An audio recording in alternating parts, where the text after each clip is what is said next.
Hi dears, welcome to ശ്രീസ് നാവിൽ തൊട്ടു മനസ്സിൽ തൊട്ടു.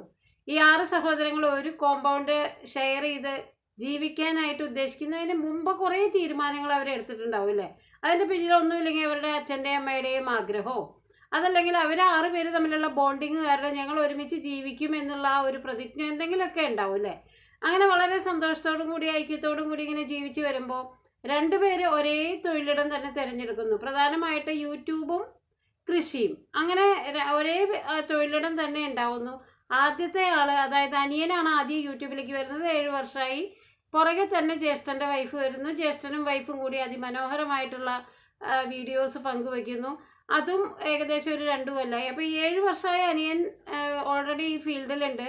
എന്നാൽ ആ പിന്തുണയോട് കൂടിയാണോ നിങ്ങൾ വന്നത് എന്ന് അവരുടെ ഈ രണ്ടാമത്തെ ജ്യേഷ്ഠൻ്റെ വൈഫ് വന്നപ്പോൾ ഒരുപാട് പേര് ചോദിക്കുന്നുണ്ട്. അജൂസ് പറഞ്ഞിട്ടാണോ അല്ലെങ്കിൽ അജൂസിൻ്റെ പിന്തുണ ഉണ്ടായില്ലേ അങ്ങനെ ഇങ്ങനെ എന്നൊക്കെ കുത്തി ചോദിക്കുമ്പോൾ അവരൊരു സുപ്രഭാതത്തിൽ ഒരു വീഡിയോയിൽ വന്ന് പറയുകയാണ്, ഞാൻ എൻ്റെ വീട്ടിലെ യൂട്യൂബേഴ്സിൻ്റെ സഹായത്തോടു കൂടിയൊന്നല്ല വന്നിട്ടുള്ളത്, എന്നെ സഹായിച്ചിട്ടുള്ളത് പുറത്തു നിന്നുള്ള ആളുകളാണ്. ഞാൻ ഒരുപാട് കാലമായി ഇങ്ങനെ യൂട്യൂബിൽ വരാനായിട്ട് ആഗ്രഹിക്കുന്നു, പക്ഷേ എനിക്കതിന് സാധിച്ചിട്ടില്ല. അപ്പോൾ ഈ രണ്ടാമത്തെ ജ്യേഷ്ഠൻ്റെ വൈഫിനെ സംബന്ധിച്ചിടത്തോളം അവർക്ക് ഒരുപാട് കൃഷിസ്ഥലങ്ങൾ, അതിമനോഹരമായിട്ടുള്ള പുൽത്തകടിയൊക്കെയുള്ള അവരുടെ ആ ലോൺ, അതൊക്കെ കാണിക്കാനും അവർക്ക് ശരിക്കും കാണിക്കാനുള്ള കാര്യങ്ങളുള്ളത് കൊണ്ട് തന്നെ ഒരു യൂട്യൂബ് ചാനൽ എന്ന് പറയുന്നത് അവരെ സംബന്ധിച്ചിടത്തോളം വലിയൊരു സ്വപ്നമാണ്. ഇനി ആ യൂട്യൂബ് ചാനൽ തുടങ്ങുന്നതിന് ഏറ്റവും പ്രധാനമായിട്ടുള്ള പ്രചോദനം ഇതൊന്നുമല്ല. എന്താണ്, അവരുടെ സഹോദരന് ഒരു മകനുണ്ട്. ആ ഡിഫറൻ്റ്ലി ഏബിൾഡ് ആയിട്ടുള്ള ഭിന്നശേഷിക്കാരനായിട്ടുള്ള ആ മകന് എന്തെങ്കിലുമൊക്കെ കാര്യങ്ങൾക്ക് വേണ്ടിയിട്ടാണ് ഈ വരുമാനത്തിൻ്റെ ഒരു ഭാഗം അവർ ഉപയോഗിക്കുന്നത്.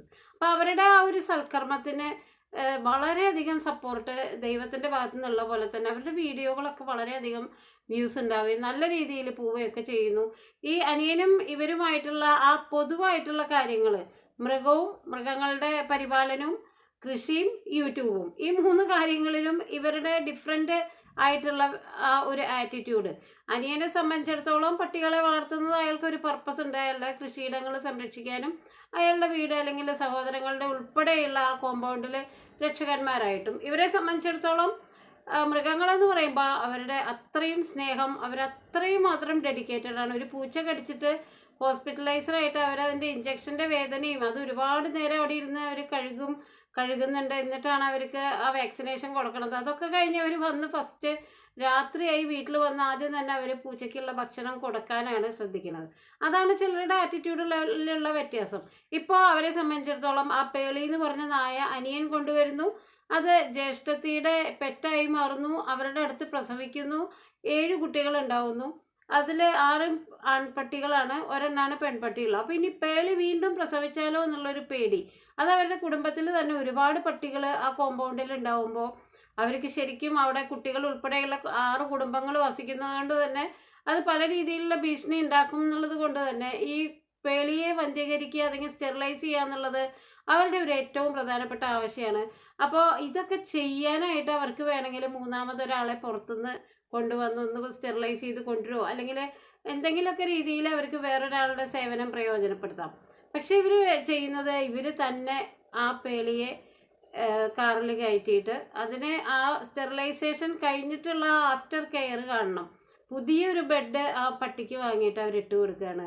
അതേപോലെ തന്നെ അതിനെ കൊണ്ടുവരുന്നത്, അതിനെ ഒരിക്കലും ഇങ്ങനെ കാറിൽ കയ്യിൽ കെടുത്തി ചെറിയ കുഞ്ഞുങ്ങളെ കൊണ്ടുവരുന്ന പോലെയാണ് കൊണ്ടുവരുന്നത്. അപ്പോൾ ഇത്തരം ത്യാഗങ്ങളൊന്നും ശരിക്കും പറഞ്ഞാൽ എല്ലാ മനുഷ്യർക്കും ഉള്ളതല്ല.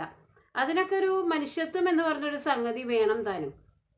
പിന്നെ പറയാം, ഇതൊക്കെ ഒരു കണ്ടന്റിന് വേണ്ടി രണ്ടുപേരും മൃഗങ്ങളോടുള്ള സ്നേഹം കാണിക്കുന്നതും കൃഷിയിടങ്ങളും ഒക്കെ ഈ വീഡിയോകളിലൂടെ കാണിക്കുമ്പോൾ അവർക്ക് 2 ഗുണമുണ്ട്. ഒന്ന്, അവർക്ക് കൃഷിയിലൂടെ കിട്ടുന്ന ലാഭം, പ്ലസ് അവർക്ക് ആ വീഡിയോകൾ കൂടുതൽ വ്യൂസ് കിട്ടുന്നു. ഇപ്പം നമ്മളുടെ കേരളീയരെ സംബന്ധിച്ചിടത്തോളം കൃഷി എന്ന് പറയുന്നത്, അതായത് വളപ്രയോഗങ്ങളൊന്നും ഇല്ലാതെ നാച്ചുറലായിട്ടുള്ള വളങ്ങളൊക്കെ ഇട്ടിട്ടുള്ള കൃഷി എന്ന് പറയുന്നത് നമ്മളുടെ മോഹൻലാൽ ചിത്രത്തിൽ പ്രിയരാമൻ ഹായ് മഴ എന്ന് നെസ്റ്റ് അടിച്ച പോലെ തന്നെയാണ്. ഇപ്പം അങ്ങനെയുള്ള കൃഷിയൊന്നും കാണാത്തത് കൊണ്ട് തന്നെ ഇവരുടെ കൃഷിയിടങ്ങളും ഇവരുടെ വിളവെടുപ്പും ഈ രണ്ടാമത്തെ ജ്യേഷ്ഠൻ്റെ വൈഫിനെ സംബന്ധിച്ചിടത്തോളം അവരത്രമാത്രം വളരെ കഷ്ടപ്പെട്ടിട്ടാണ്. ഈവൻ കപ്പലണ്ടി പോലും അവർ കൃഷി ചെയ്യുന്നുണ്ട് എന്നുള്ളതാണ് അതിലെ ഏറ്റവും കൗതുകകരമായിട്ടുള്ള വസ്തുത. അപ്പോൾ അതൊക്കെ വളരെ റെയറായിട്ട് മാത്രം ആൾക്കാർ ചെയ്യണതാണ്. കപ്പലണ്ടി ആയാലും റംബൂട്ടാനായാലും അതൊക്കെ വളർത്തി അതിൻ്റെ ഓരോ ഓരോ ഇമ്പ്രൂവ്മെൻറ്റും കണ്ട് സന്തോഷിച്ച് ആ കൃഷിയോടുള്ള 100% എന്താ പറയുക, ഡെഡിക്കേഷനാണ് ഇവിടെ കാണുന്നത്. അവരെ സംബന്ധിച്ചിടത്തോളം ഇതൊരു ലിയോയ്ക്ക് വേണ്ടിയും പ്ലസ് കൃഷിയോട് ഒരു 50% ഒരു ഡെഡിക്കേഷൻ. അവിടെ ഭർത്താവിനാണ് കൂടുതൽ ഡെഡിക്കേഷൻ. ഭാര്യയ്ക്ക് വേണ്ട രീതിയിൽ കൃഷിയോടും കാര്യങ്ങളോടൊന്നും ഒരു 100% താല്പര്യമുണ്ടെന്ന് അനിയൻ്റെ വൈഫിന് താല്പര്യമുണ്ടെന്ന് പറയാൻ വയ്യ.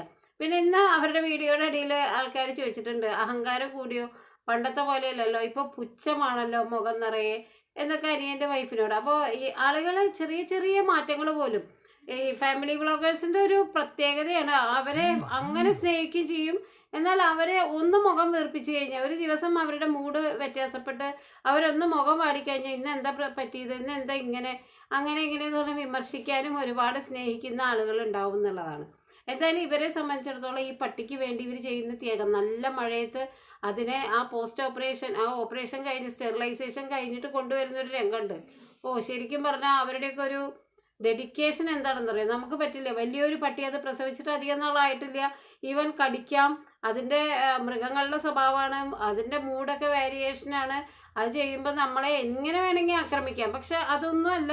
പേളി എന്ന് പറഞ്ഞാൽ ആ ഒരു സ്നേഹം, പേളിക്കുട്ടി എന്നൊക്കെ പറയുമ്പോൾ അവരവരുടെ മകളുടെ അല്ലെങ്കിൽ മകൻ്റെ പോലെ വിചാരിച്ച് അതിനെ സ്റ്റെറിലൈസ് ചെയ്തുകൊണ്ട് നല്ല ഭംഗിയിലുള്ള ബെഡിലൊക്കെ കിടത്തുന്നു. ഇത് ജീവിതത്തിൽ ഒരു 90% ആളുകൾക്ക് പറ്റാത്ത കാര്യമാണ്. വളരെ കുറച്ച് പേർക്ക് മാത്രം പറ്റുന്ന കാര്യമാണ്. സഹജീവിയോട് സ്നേഹം പോലെ തന്നെ മൃഗങ്ങളോടുള്ള കരുതൽ, അത് കൂടുതൽ കരുതലാവുമ്പോൾ അവരിങ്ങനെയൊക്കെ ചെയ്യുന്നത്. അവർ വീഡിയോ പിടിക്കുന്നു, അവരുടെ വീഡിയോയുടെ കണ്ടന്റ് ആക്കുന്നു. ഇതിൻ്റെ 7 കുട്ടികൾക്ക് തീറ്റ കൊടുക്കുന്ന ഒരു രംഗമുണ്ട്. ശരിക്കും പറഞ്ഞാൽ അത്യാവശ്യം നല്ല മിടുക്കരായിട്ടുള്ള 7 പട്ടിക്കുട്ടികൾ ഒരു ആക്രമിക്കുന്ന പോലെ അവരെ സ്നേഹം കൊണ്ട് പൊതിയുമ്പോൾ നമുക്ക് പോലും കാണുമ്പോൾ വളരെ സ്നേഹം തോന്നിയാലും ഉള്ളിലൊരു ഭയം തോന്നും. പക്ഷെ അതൊരു വലിയൊരു ജോലിയായിട്ട് ഇനിയിപ്പോൾ അവർ ഒരു യാത്ര പോകാനോ അല്ലെങ്കിൽ 2 ദിവസം എവിടെയെങ്കിലും ചെന്നിക്കാനോ ഒക്കെ ബുദ്ധിമുട്ടാവും. കാരണം എന്താ, ഇതിനെ നോക്കണം, ഇതിനെ പരിപാലിക്കണം. ഈ പൈസ അവർ യൂട്യൂബിലൂടെ വാങ്ങുന്നത് വളരെ കഷ്ടപ്പെട്ടിട്ടാണെന്നാണ് ഞാൻ പറഞ്ഞു വരുന്നത്. അതൊന്നും ഈസിയല്ല. അതിനെ നമ്മളിങ്ങനെ കൂടുതൽ വിമർശിക്കാനായിട്ട് ഒരുപാട് പേരുണ്ടാവും. പക്ഷെ അവരുടെ ഒരു ത്യാഗത്തിനെ അഭിനന്ദിക്കാനായിട്ട് വളരെ കുറച്ച് ആളുകളെ ഉണ്ടാവുള്ളൂ. പിന്നെ ഒരേ വീട്ടിൽ എന്ത് തൊഴിൽ ചെയ്യുന്നവരായാലും അത് പൊതുവായിട്ടുള്ളൊരു തൊഴിലില്ലെങ്കിൽ തന്നെ പരസ്പരം കടിച്ചു കീറുന്ന ഒരു കാലഘട്ടത്തിൽ കൂടെയാണ് നമ്മൾ പോണത്. അതിലൊന്നും വലിയ കാര്യമില്ല. പിന്നെ എല്ലാവരും അവനവൻ്റേതായിട്ടുള്ള വീടുകളിലാണ്. കുടുംബ വ്യവസ്ഥിതിയിലേക്ക് ഇങ്ങനെ നീങ്ങുകയാണ്. ഒരു കുട്ടി തന്നെ അധികമാണെന്ന് ചിന്തിക്കുന്ന ഒരു കാലഘട്ടത്തിൽ ഇങ്ങനെ മനുഷ്യരുടെ ഇടയിലുള്ള സ്നേഹം, സഹോദരങ്ങളുടെ ഇടയിലുള്ള സ്നേഹം കുറഞ്ഞു വരുന്നതൊന്നും ഇവരുടെ മാത്രം കാര്യമല്ല, എല്ലാവരുടെയും കാര്യമാണ്. അതിന് സ്നേഹം കുറഞ്ഞു വരുന്നില്ല എന്ന് അവർ വാദിച്ചാൽ തന്നെ അതൊക്കെ നമുക്ക് കാണുമ്പോൾ തന്നെ മനസ്സിലാവും. ഇപ്പം എല്ലാ സഹോദരങ്ങളും വളരെ സ്നേഹത്തോടു കൂടി ഇരിക്കണം എന്നൊക്കെ അതൊക്കെ അപൂർവമായിട്ട് സംഭവിക്കുന്ന കാര്യമാണ്. ഉള്ള സമയം ഒരു ബോണ്ടിങ് ഉണ്ടാവും. അത് കഴിഞ്ഞാൽ അത് നാച്ചുറലായിട്ട് അങ്ങനെ അകന്നു പോകും എന്നുള്ളതാണ്. എല്ലാവർക്കും നന്മ വരട്ടെ. നന്ദി.